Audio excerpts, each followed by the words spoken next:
Welcome to the last podcast of 2025. I can't actually still quite believe we're here.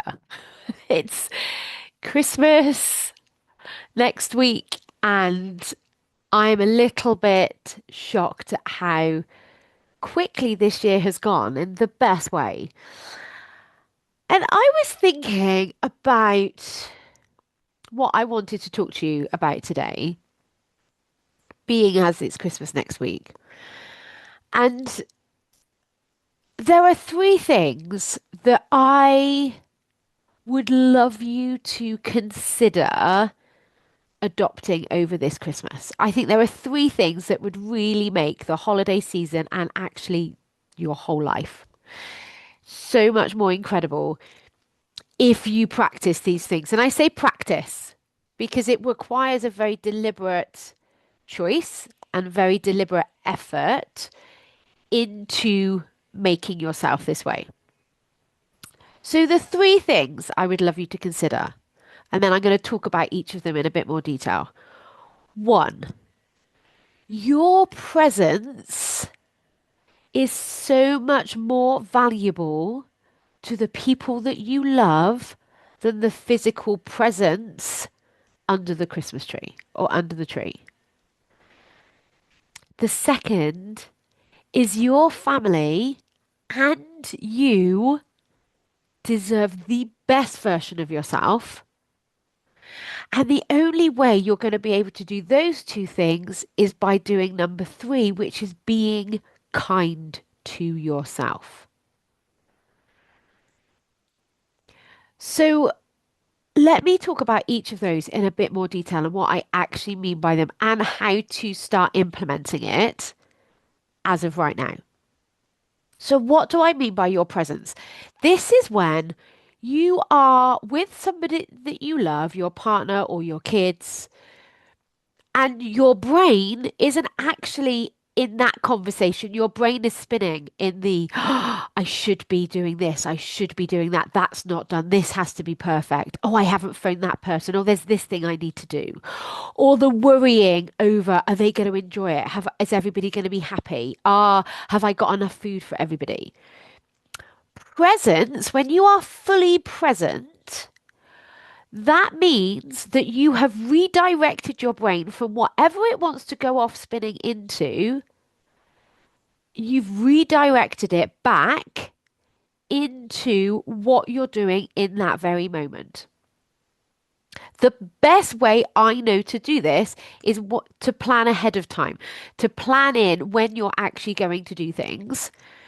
But even if you haven't done that, if you are choosing at that very moment to be having a conversation with your neighbor, or you are choosing to sit down with your kids, or you are choosing to do something with other members of your family, your brain, because it is a processing machine, is going to be thinking about other stuff. The average human has 60 to 70,000 thoughts over a day, right? So that brain, your beautiful brain, is designed to be thinking.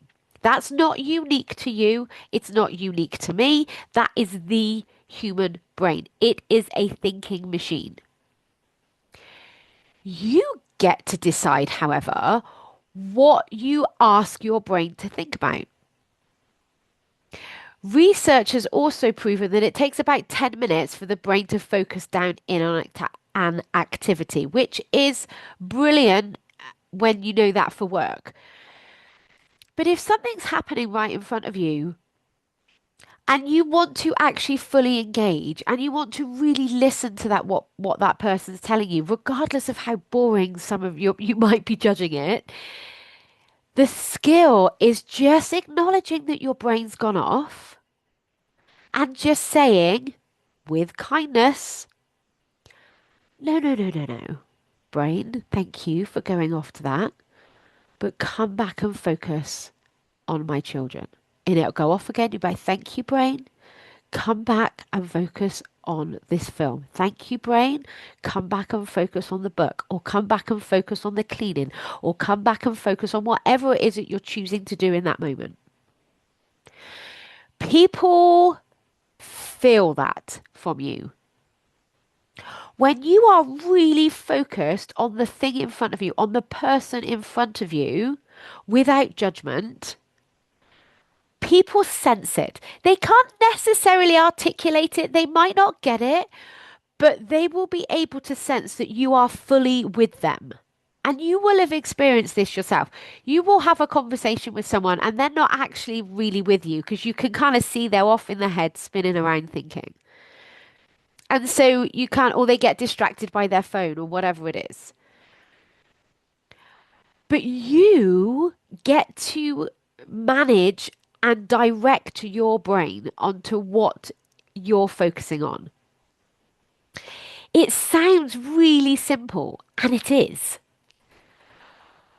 but it requires a conscious effort. It requires you to become, first of all, aware of where your brain is without judgment and just saying, right, brain, we're coming back to this moment in front of us. Right, brain, we're coming back to this moment in front of us. So that's what I mean by your presence. Your presence in a conversation or in a relationship or whatever you're doing with somebody, that is so much more valuable to that person, especially if children are involved. That is so much more valuable than any physical present that you can give them. Now, don't get me wrong, I'm not saying then you should, especially if little people are involved, you shouldn't then buy presents. Of course, they're going to be caught up in the presents, the wrapped presents. But how you engage with them, they will sense on an energetic level. And so your presence is so much more valuable than any physical presence you can put under the tree. And my second point around your family and you deserve the best version of yourself. These all tap into one another, right? When you're dropping your perfectionism, when you are lowering the standard slightly, when you are willing to be fully present with whatever you're doing, you drop into a calmer space and you will be the best version of yourself. When you choose to come from unconditional love, as in you are choosing to unconditionally love the people that are around you, you feel good. Love feels amazing in your body. And I'm not talking the sexy romantic love. I'm talking the just true, deep love that we have for other humans. And that is a choice. It's a choice that is available to you should you want to take it. And love sometimes sounds like no. Love sometimes sounds like, right, it's because I love you that I'm not actually going to engage in this conversation today. We can talk about that another time. Or it's because I love you that if you're going to carry on raising your voice, I am actually going to go and leave the room. It's because I love you, gorgeous teenagers, that I am not going to let you carry on eating a fuck ton of chocolate. Love sometimes sounds like no.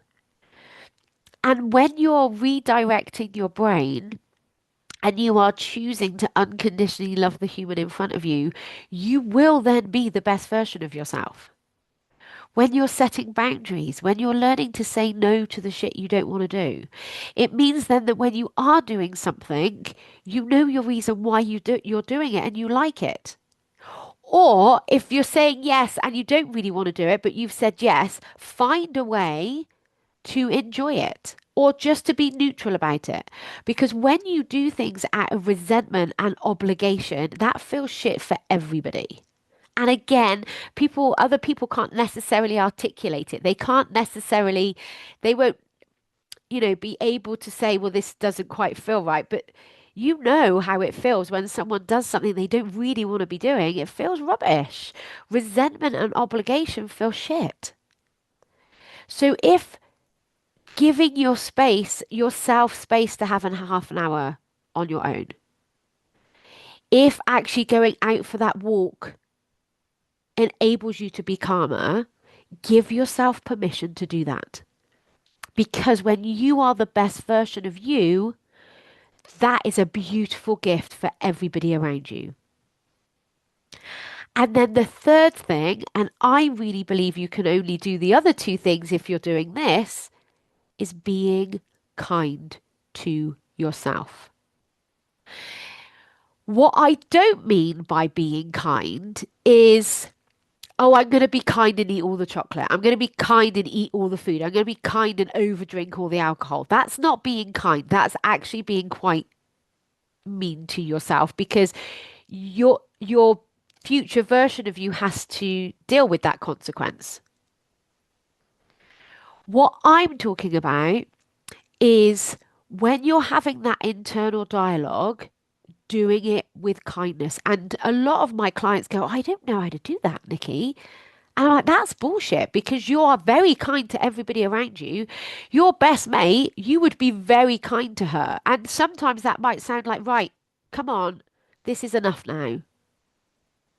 That could be a kind thing to do to yourself, but not when you're doing it from judgment, criticism, and shaming. Especially when Christmas brings up sadness for people. You know, we're sold as a society that Christmas is a time for family. If your family isn't around, whether they're in another part of the world or they've passed, this might be a time of sadness. Kindness might look like giving yourself permission to feel sad for half an hour or an hour.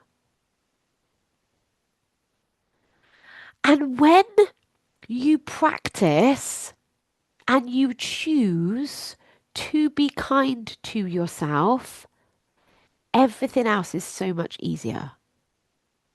So, how this looks in my head is I literally will go, okay, brain, thank you, Sue, but we're not talking to ourselves like that anymore. Or it'll sound like, right, okay, Nikki, we're going to really enjoy some cake, but we're not going to have three or four portions. We're going to enjoy one and then we're going to leave the rest. It might sound like if I'm feeling sad or if I'm feeling anxious, it might be showing kindness for that emotion. And for me, that kind of sounds like I'm safe to feel this emotion. I don't shame it. I don't judge it. I don't analyze it. I don't add the extra layer of drama on top. That bit is totally optional. And so if timings aren't going quite right, if, you know, I've overcooked the spuds, if, maybe we don't have enough food for everybody, whatever. I don't engage in the extra drama that my brain could take me to. I just don't do it. My brain wants to go there. Soon my primal brain wants to go there. I'm like, no, because it's optional. The fact is, I've overdone the spuds. The fact is, the table doesn't look perfect. The fact is, maybe my kids didn't get exactly what they wanted. Okay, no one's dead. No one's dying. This is not a problem. And the being kind to yourself, I feel, is the secret to having an enjoyable life. And the only way you can be present with people is if you're kindly redirecting your brain. The only reason you can be the best version of yourself is if you are kindly dropping some of your expectations. I've done other episodes on perfectionism. You can look those up if you want to. But for now, I would really invite you over this holiday season to really be aware of how you've been talking to yourself. Don't add a layer of judgment on top of that. Just be aware of it with fascination and actually start choosing to talk to yourself kindly. And you know exactly to do it because you do it with other people in your life already. And when you start to be kind to yourself, you will be a better version of you. And you will be able to redirect your brain so that you are actually fully present through the holiday season. Even if sometimes that presence is maybe more negative, that's not a problem. Christmas doesn't have to be joyous, jolly, and positive. But when you can be okay not being okay, that releases any expectation. And you can do that with so much kindness. So I am going to be completely switching off over the holiday season. This is my last day working. Um, I won't be checking any of my social medias. I won't be looking at my inbox. I would love to invite you to do the same. I promise you the world will not end. Your business will not fall to pieces. And I will really look forward to talking to you again on the other side in 2026. Have the most delicious, present, best, kind version of you Christmas that you can possibly practice, and I'll see you on the other side. Mwah. Merry Christmas. Bye.